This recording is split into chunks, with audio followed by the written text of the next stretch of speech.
The anime started with our protagonist named Tatsumi, who was traveling with some merchants when suddenly the earth farted and unleashed one of you guys outside. Tatsumi came to their rescue and cut the dragon's hand off. He thought it was a worthy opponent because it was a first-class beast. The dragon got furious and turned its attention towards him, but he swiftly ended its life. The merchants thanked Tatsumi, who told them to remember his name, as he would soon become the next Cerrito.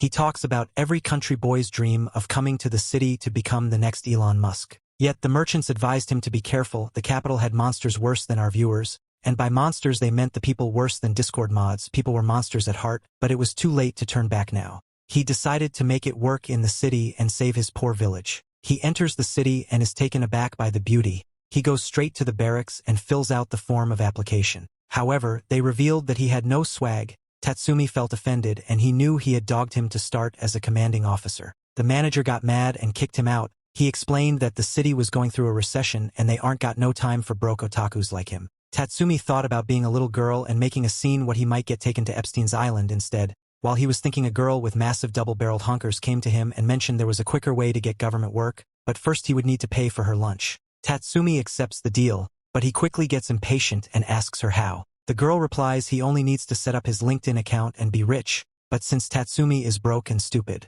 she told him she knew a guy in the military who can hire him for a good price so long as he has the money, because you must pay to get a job to get paid. Without ever a single line of thought, Tatsumi grabbed his bag of money that he earned by slaying beasts and gave it to her. She took the bag and told him to wait for her to come back. Tatsumi sat there for hours, but she didn't return. The bartender wanted to close the place, but Tatsumi insisted on staying and waiting for the girl. That's the moment when the bartender revealed that Tatsumi got scammed and fumbled the actual bag he had. Tatsumi got so angry that he wanted to report her to the authorities. Yet the bartender explained that he was a moron for thinking he could bag both the hot girl and his money at the same time. Tatsumi not only realized that he made a huge mistake, but he also had to sleep on the streets. Luckily, a noble named Arya in a carriage was passing by and stopped after seeing Tatsumi. She was kind at heart and always helped homeless people get a place to crash.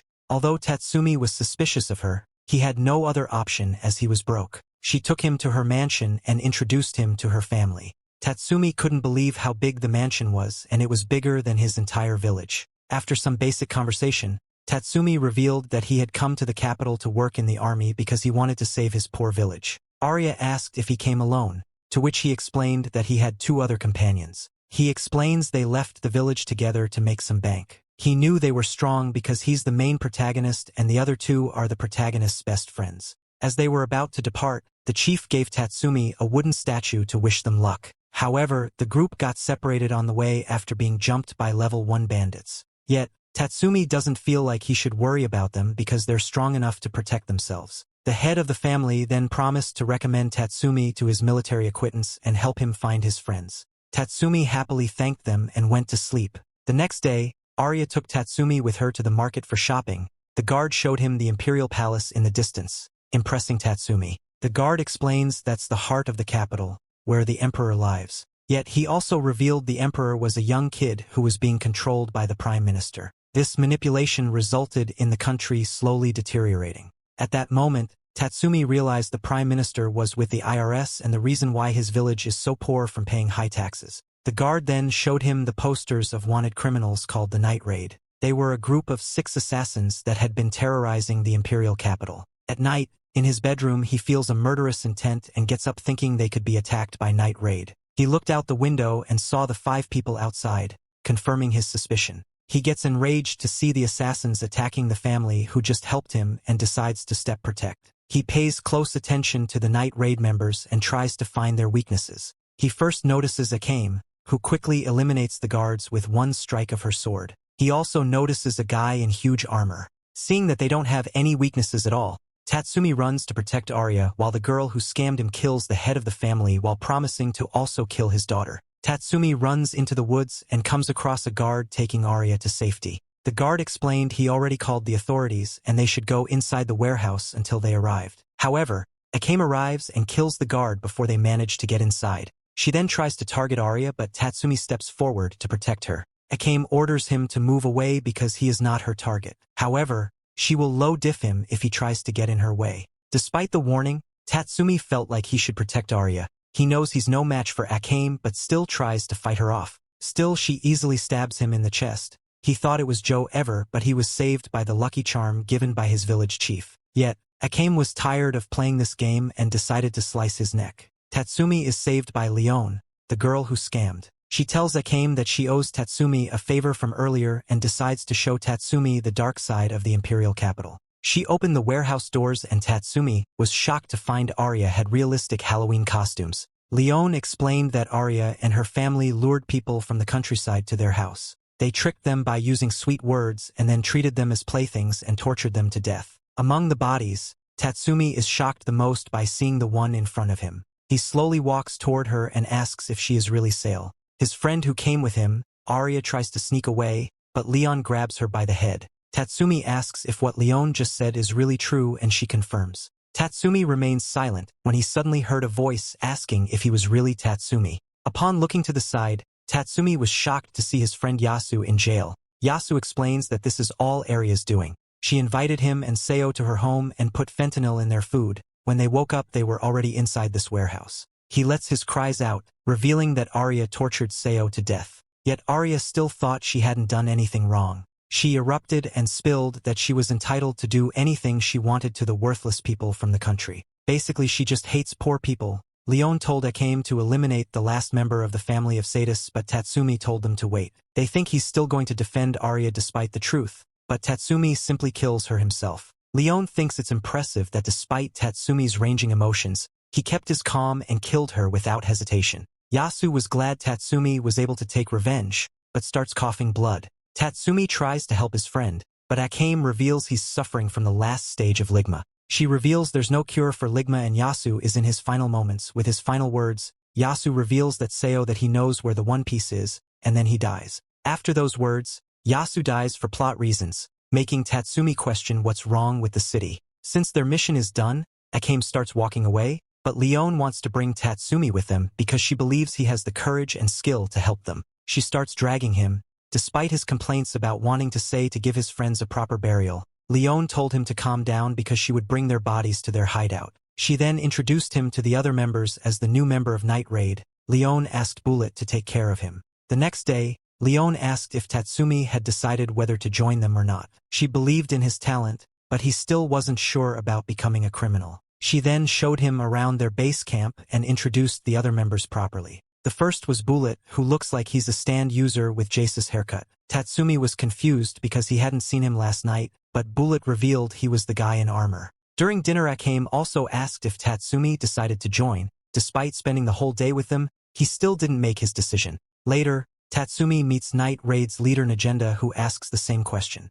Tatsumi reveals that he came to the capital to make money and save his village from poverty. Bullet explained that his village and the country became poor because of the corrupt politicians, and the only way to solve this problem is by eliminating the cause of it. She explains that Night Raid was born because the Revolutionary Army needed a small team to carry intelligence or assassination missions. At the moment, they only take care of pest control, but once they get the orders, they will make their move to reach the Prime Minister and administer some funny business. They reveal the Prime Minister couldn't care less about killing those who opposed him. Najenda reveals that it is the Prime Minister who plotted everything to make sure the kid won the battle for succession, and since then the young Emperor always needs to take the Prime Minister's advice to make any kind of decision. Some people tried to warn the Emperor that he was being deceived, but this absolute credence would ask the Prime Minister if he was being tricked. As a result, even high-rank officials or nobles would be sent to the Gulag by the Emperor, under the Prime Minister's advice. For that reason, Najenda believes that once the source was crushed,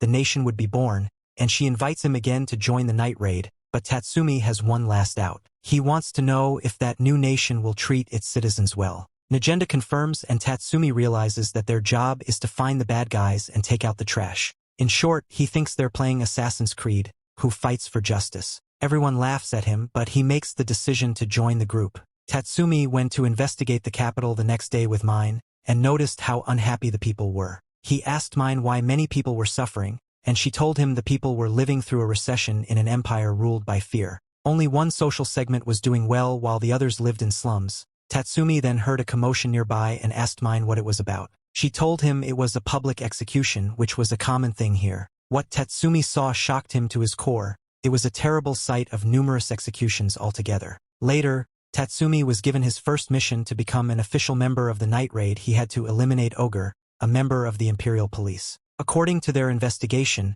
Ogre was being bribed by an oil merchant. Whenever the oil merchant would do something wrong, the Ogre would pin the blame on innocent people. Innocent families were destroyed by these crimes. Akame told Tatsumi that he was not a real assassin until he had completed his first job and made his report. Later, Leon took Tatsumi to the main street of the capital where he met the Ogre. Tatsumi approached him to ask something and took him to an empty area. There Tatsumi one-shots the Ogre with everything he had. After successfully eliminating the target, Tatsumi is commended by Negenda. Yet she orders him to train with Bullet because he still needs to become stronger. Even though the training was rough, Bullet encouraged him to not give up or else he'll touch his balls. He showed him how to edge his emotions just to last twice as long. He was also taught to fight in group combat because Tatsumi lacked teamwork. The two quickly started to bond to the point where Tatsumi started to see Bullet as an older brother. Bullet was happy with Tatsumi's progression and decided to show him his trick. He used his stand Gundam Seed Destiny to transform his armor mode.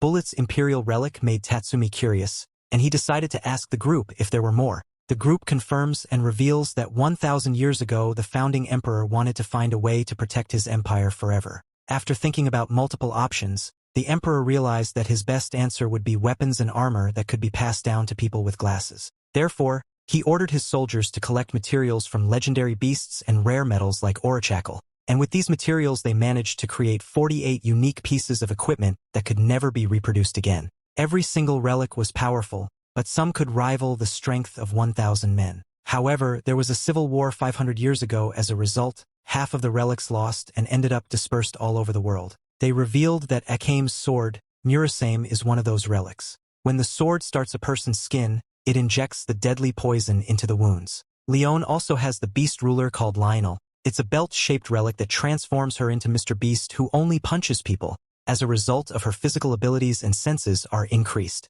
Mine has the spirit artillery called the pumpkin, shaped like a gun. It was powered by the user's fighting spirit. In short, its power depends on the level of danger Mine currently is. Bullet's Incursio is a demonic armor with its own will. It's almost impossible to crack its defense and can also make him invisible for a short period. However, Incursio will kill its user if the armor doesn't feel like he's worthy. Negenda explains that every relic has been used throughout time with the intent to kill. Their secondary mission was to collect the Imperial relics. They had the task of taking the relics from their current wielders or simply destroying them, all for the goal of making the revolutionary army stronger. Negenda then gives Tatsumi a book of relics and tells him to learn more about it. Tatsumi quickly became excited because he thought there would be a relic that could resurrect the dead. He wanted to find that relic and bring his friends back to life. However, Bullet interrupted him, revealing that was impossible. Those words were a tough pill for Tatsumi to swallow, but he had to clench his fists to soften the pill.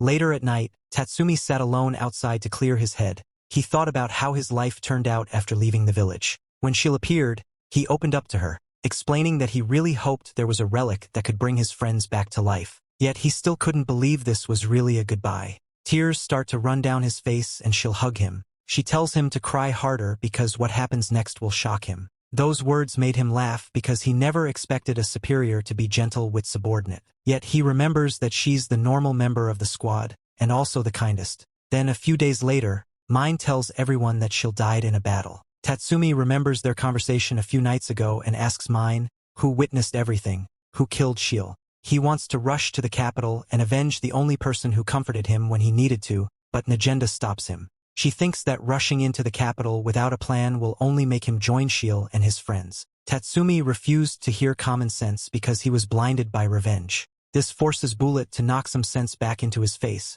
mentioning that as long as they join Night Raid, they should be prepared to die at any moment. Negenda adds that Shield's death was not in vain because the Empire now knows that it takes a relic user to kill another relic user. She alerts everyone that from now on, all their opponents will be relic wielders and they must bet their lives to fight and collect more relics. After that statement, Tatsumi returns to the place where he talked to Shield nights ago. He notices the bright sky while remembering how she comforted them. While lost in thoughts, he suddenly gets the feeling of a warm embrace from behind. It feels the same as Shield in the last time, but he sees nobody when he turns around. He then realizes this was her trying to comfort him one last time. When he could not sleep at night, he went to get a glass of water and encountered Akame grabbing a snack. When inquired about it, Akame told him that it was Shield's favorite snack for the offering. As they worked in the shadows, her name would never appear in the Revolutionary Army's records, so she wanted to honor her as much as she could. Tatsumi praised her for being so composed even after losing a friend.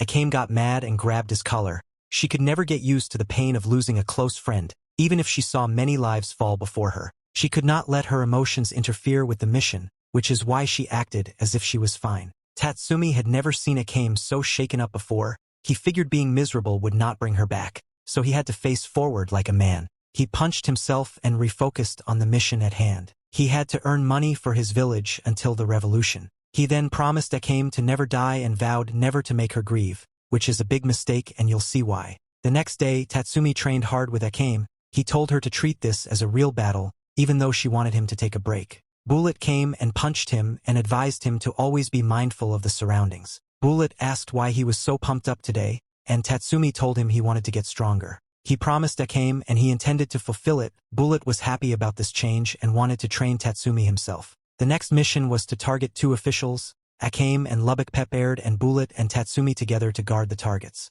They were on the outskirts of the capital on a cruise in disguise. Bullet was in his armor invisible, while he investigated the inside of the cruise. While Tatsumi was keeping an eye out for anyone that looked suspicious, he heard a flute playing and people next to him started to fall unconscious. Tatsumi felt weak, but he used his strength to put his Apple AirPods on his ear. He managed to go out on the deck. He guessed it was a Spotify Premium because he could still hear the music without the ads. Suddenly a man appeared from behind and told him that if he had fallen asleep, he would be left alone, but now that he was standing, he was the target. Tatsumi figured that he was one of the people who were pretending to be Night Raid. He handed Tatsumi a sword so he could have battled experience and told him to come at him. Tatsumi moved to attack him right away, but the man attacked first and Tatsumi had to dodge. The man then threw his half-weapon for his testimony and he got hit in the stomach. The weapon was the Imperial relic called the Twofold Cleaver Belvark. The man threw the weapon again and Tatsumi thought it was a great opportunity to attack simultaneously, but Bullet stopped him because the enemy was already anticipating the attack, which meant he could have been severely injured. The man asked Bullet how he was able to move under the influence of the flute. Bullet replied that he had fiery blood that coursed through him that was not easily quelled. Bullet had the crazy idea to injure himself so he could break free of the music's hold on him. The man introduced himself as Daidara from the Imperial Army. Bullet asked Tatsumi to witness the battle and committed to his memories. Bullet then proceeded to summon his Imperial relic Incursio. He got ready to attack, but the flute boy attacked him from behind, which Bullet was mindful. This is what he meant when he was training Tatsumi. He killed Daidara with one strike and was able to fend off the other 2. Tatsumi admired his big brother as he easily defeated the enemy.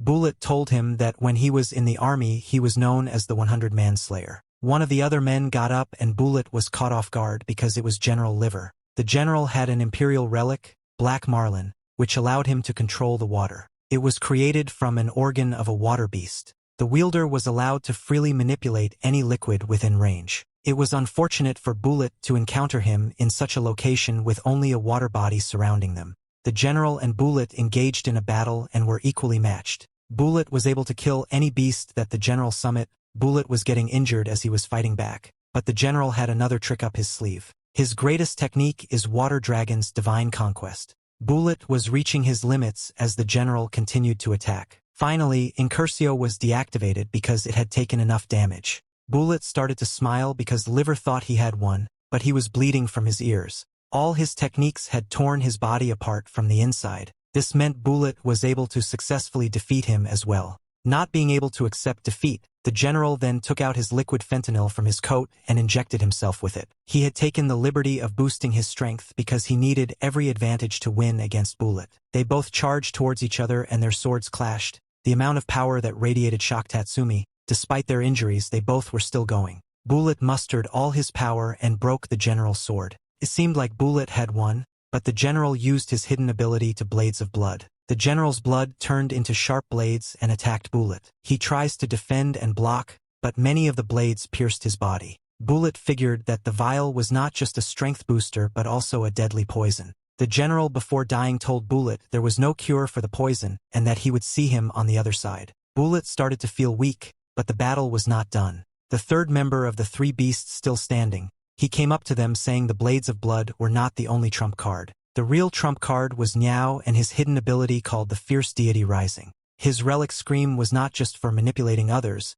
but he could use it on his body as well. He transformed from being a Discord 2-ink flute playing femboy into Giga Chat Anya on steroids from Spy Family. Bullet entrusted his Imperial relic to Tatsumi the Incursio K. Its rightful owner was able to call forth the armor using the key, but it caused immense strain upon its wielder, so Neyu told Tatsumi not to test his luck. He did not want his opponent to die before the battle. It was a sarcastic remark that intended to destroy Tatsumi's confidence, and it did work. This made Tatsumi ponder maybe he was not worthy of such a relic, but Bullet got up and punched Tatsumi to let his enemy tell him what to think. Bullet knew he was worthy of the relic. This trust made Tatsumi gain his composure. Compatibility with the relic was all about the feelings it inspired when it was first seen, and Tatsumi was excited when he first saw in cursive. Bullet encouraged him to go for it, and it motivated Tatsumi pick up the key and shout, "I'm the Rizzler." The rage filled it up, and Tatsumi was able to successfully summon the armor. The armor changed its form to suit Tatsumi's body.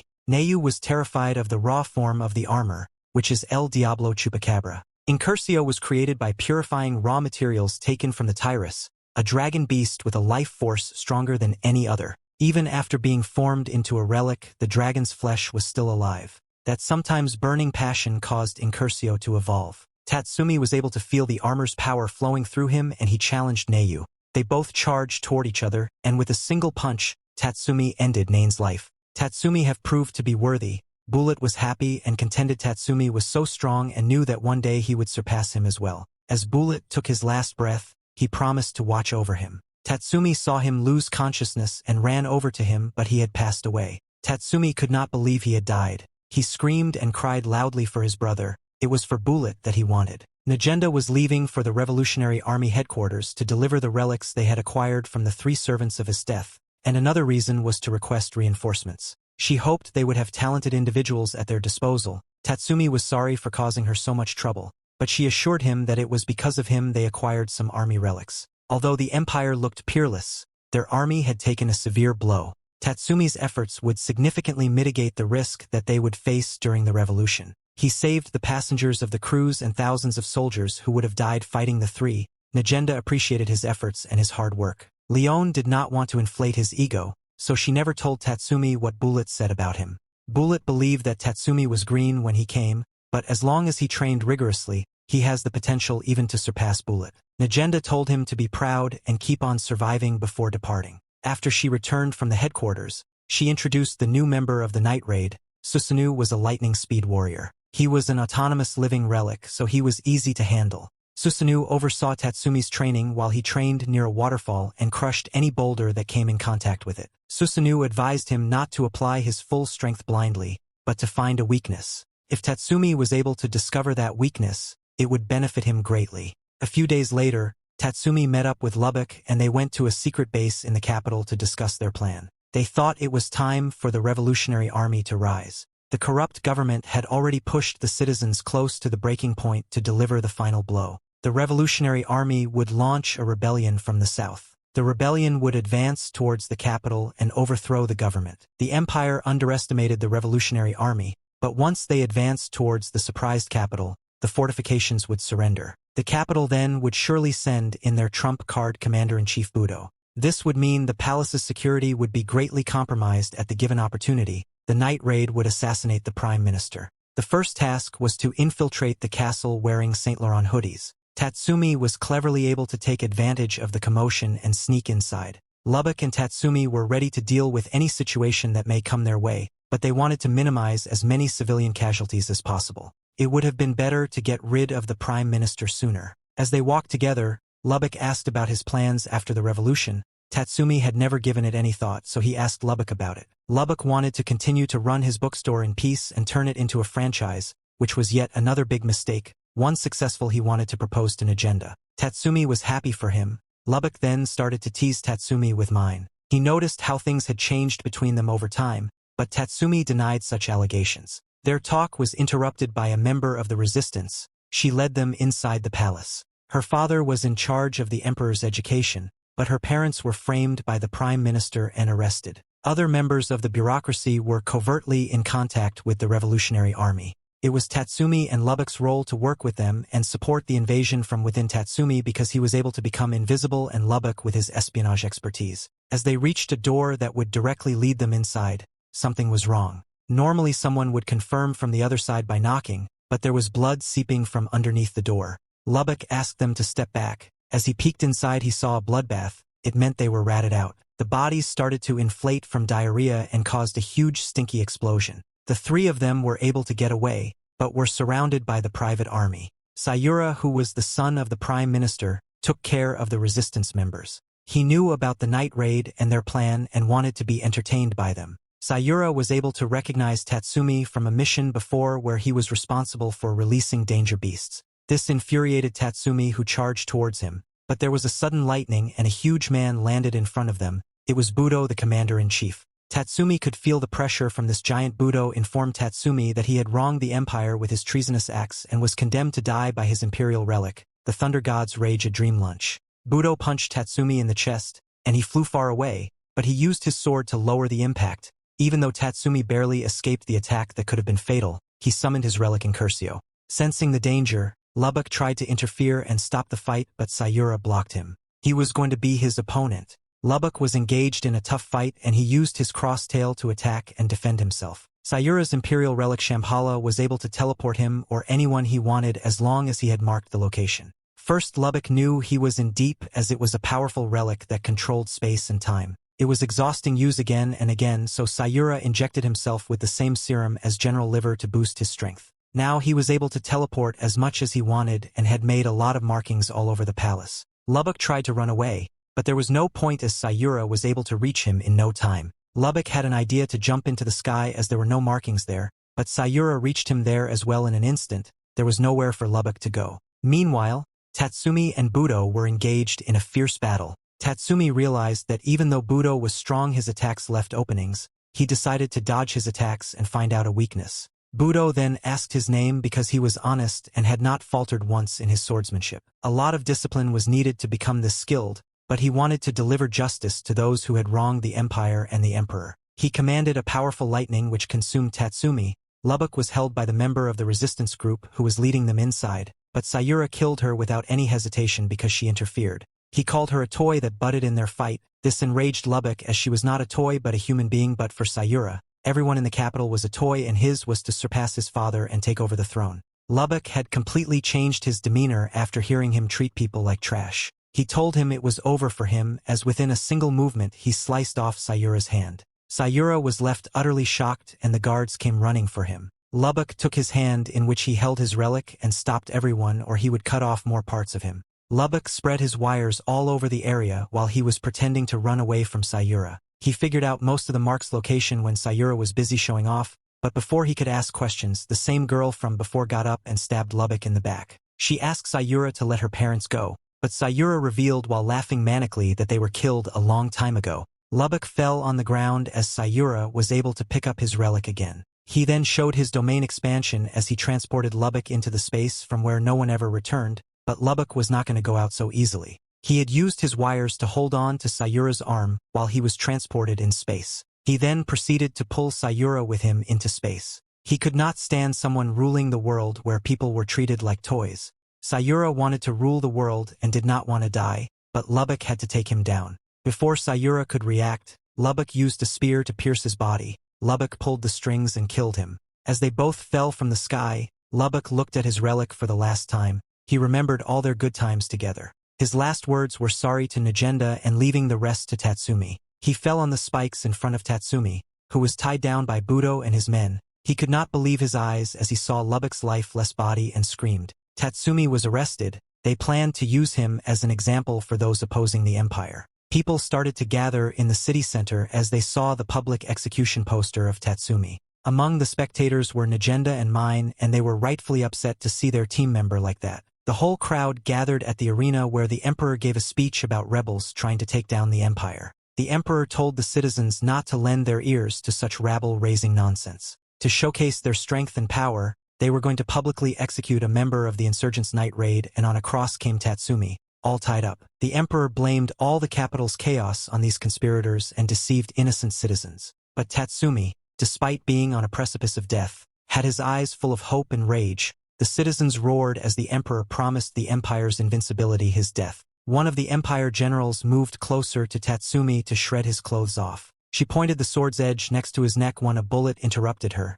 It was mine with her relic. She called out to Tatsumi for being stupid and getting caught. She fired a few more rounds of bullets to create a distraction for Nagenda, Susanoo and Leon to detonate the bombs in the arena. They were planted by Lubbock and Nagenda promised to put them to good use. The ground started to tremble and Isdeth fell in. Budo then showed up and used his lightning to paralyze the stingray on which Nagenda and the rest flew in, but they took this opportunity to jump and save themselves. Budo continued to use his relic to target the members, while Akame was inside the palace eliminating the guards. Nagenda and Susanoo came face to face with Isdeth. They engage in a tough battle where Isdeth is single-handedly stronger than the other two. Mine and Leon fought against Budo, who continued to use his lightning to attack. Leon took her opportunity and used it to get closer to Budo as she was a hand-to-hand combat fighter. She held Budo tightly so Mine could use her gun to blast him without him moving. Budo laughed because she would be caught in the attack as well, but she had impressive regeneration skills.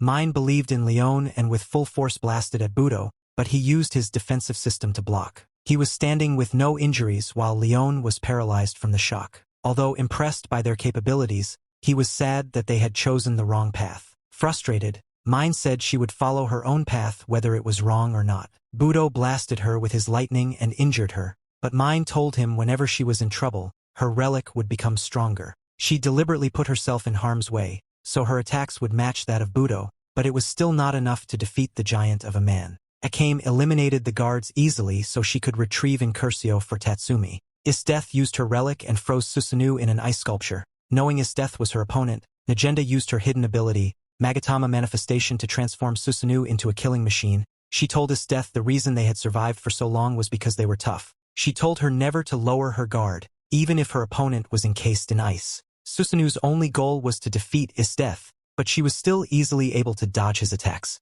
Mine was still going, and knowing who her opponent was, Tatsumi tried to stop her, but she was confident that she could win this battle. She was dead set on saving Tatsumi, who was tied up. Budo understood that to finish her, he had to attack her with full force. He summoned the lightning and shot at her. Mine fell on the ground, but she was still determined to survive the revolution and come out on top. For the final blow, they both summoned their utmost power. Budo used his Imperial Relic's ultimate technique called the Solid Shooter. He was able to gather a huge bolt of lightning and Mine begged her relic to help her win this, so it transformed and stole all the power from Budo and used it to counterattack him. He was in disbelief as he found himself on the brink of death. Mine had won as she promised and Budo was dead. She was satisfied, but she fell as her energy was completely depleted. I came running to Tatsumi and released him from the chains. He took his relic from her hands and rushed towards Mine. He was able to save her from falling on the ground and held her while she was unconscious in his arms. Nagenda saw everything unfold and yelled to everyone to withdraw as their mission was accomplished, but Isdeth was not going to let them go. She summoned a weapon in her hand, but Susanoo also attacked her using a very long sword. Isdeth blocked it by building an ice wall. Nagenda denoted a bomb while Isdeth used her hidden ability to freeze everyone before her. It was her most taxing ability. It was so draining that she could only use it once a day. As she stopped the time and space, she walked towards Susanoo and stabbed him in the heart. The time returned to normal. Everyone was shocked to see the event unfold. Susanoo turned to ice while Isdeth kicked him so he could shatter into little pieces. She commended him for making her use her full strength. Nagenda thought of recovering Susan's core, but Isdeth broke it as well. It was all over. Nagenda was never the one to give up. She used her relic, Magatama Manifestation, for the third time to regenerate Susanoo. It was impossible to use for the fourth time, otherwise she would die. Nagenda was pouring her life force into this manifestation and was gladly doing so because she was sure reinforcements were on their way. Now that Budo was defeated, Susanoo attacked Isdeth and she was able to detect an increase in his powers. Tatsumi wanted to help but Nagenda asked him to run away. Akame helped Nagenda as she explained Susanoo's powers had not increased and there was no way he could defeat Isdeth. Tatsumi was still worried for Susanoo. He explained to Tatsumi that he had lived 1,000 years as a relic, but he had never been happier than the days he had spent with the night raid, and he bid them all farewell. They all got on Nagenda's stingray, but Isdeth did not want them to leave. She wanted to kill them all. Luckily Susanoo was there to block her. He used a mirror to reflect her attacks and buy them the time they needed to escape. He was going to give away his life trying to protect them. Susanoo was a humanoid relic and he had played all his strongest cards. Now it was time for him to play the role of the pawn. Isdeath commended him, not as a relic but as a warrior. They both engaged in final combat. Tatsumi was taking Mine to their hideout place so she could recover and feel better, but she wanted him to put her down. He took her to a nearby stream and laid her near it. She held his hand to tell him she was satisfied because she was able to save him. He wanted to pull herself together, but she couldn't regenerate like Leon. She wanted to fight alongside him till the very end, but she succumbed to her injuries and died. After returning to the base, Tatsumi asked why they sacrificed so much to save him. Negenda told him not to be self-absorbed because they just stopped the public execution to maintain their revolutionary army's morale. They were also able to successfully eliminate Budo, who was a thorn in their plan for years. Their gains were greater than the losses, which made Tatsumi mad. Leon stopped him because Negenda was hurting too, but she was looking at the mission objectively. They lost Susanoo too, who fulfilled his mission as a relic. As the only survivors, they carried the hopes of those who had passed away. It was a heavy burden that they could not abandon lightly. Leon reminded everyone if they threw in the towel now, the dead would not be able to rest in peace. Tatsumi agreed to put an end to the suffering. Later, he went outside with Mine's ribbon and promised to create a world without any discrimination. An ideal world she wanted to create. It seemed like they were closer to their dream. The next day, the public started to revolt against the empire. The capital was surrounded by people demanding to surrender. The emperor was worried the nation was going to fall on his account. The prime minister, Honest, stepped in to tell the emperor that people could not be depended upon. Everyone was flustered, and he was well aware of the emperor's pain. The emperor was sad that his people would be rebelling against him. The prime minister had always told him how good of an emperor he was. The prime minister had a plan and advised him to be firm and demonstrate authority. He first recommended Isdeath to deal with rebel spies in the countryside, while they execute the ones in the capital to give a warning to the citizens. At the base, Negenda thanked every member with a warm heart for all their hard work till now.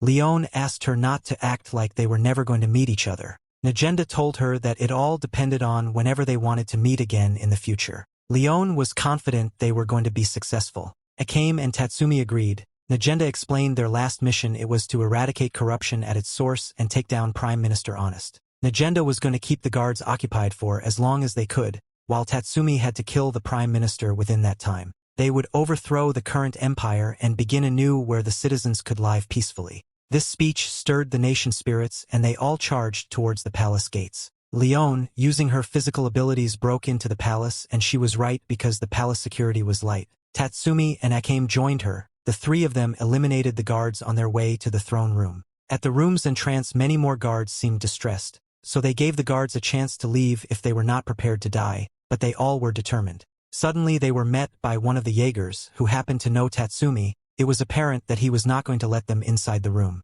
Whenever Run took on a job, he made sure he saw it through to the end. He told Tatsumi that right or wrong was up for debate for future historians. He then told the guards to leave so their lives could be spared. Run used his Imperial relic and grew wings, which could be used to attack as well. The three of them hid behind pillars. Run knew the current empire was sure to collapse, but he did not support them because their methods involved too much bloodshed. Run was a teacher in his hometown, but his students were abducted and killed by bandits. However, the government did not deem the act of crime because it was a poor town. He bore a grudge against the empire. Leon did not understand why he sided with the empire then and attacked. It was because he wanted to change the empire his way from within. He was disappointed when the night raids started a violent rebellion. Leon was done arguing and she punched one of the pillars so it fell on Run. He created a distraction for Tatsumi and Akame to move forward and leave Run to Leon. She promised she would be fine, and Tatsumi, although hesitant, asked her not to die on him. She asked him to save a punch for the prime minister.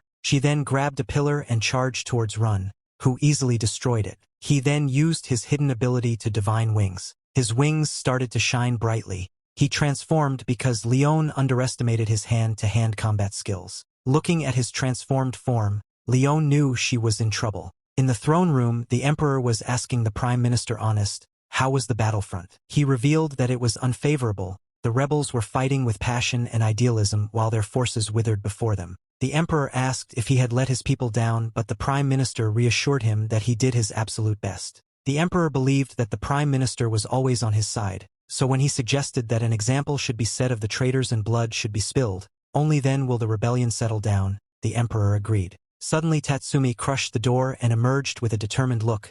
The emperor feared the night raid, and when the prime minister shouted for the guards, Akame stepped in telling him she had eliminated all of them.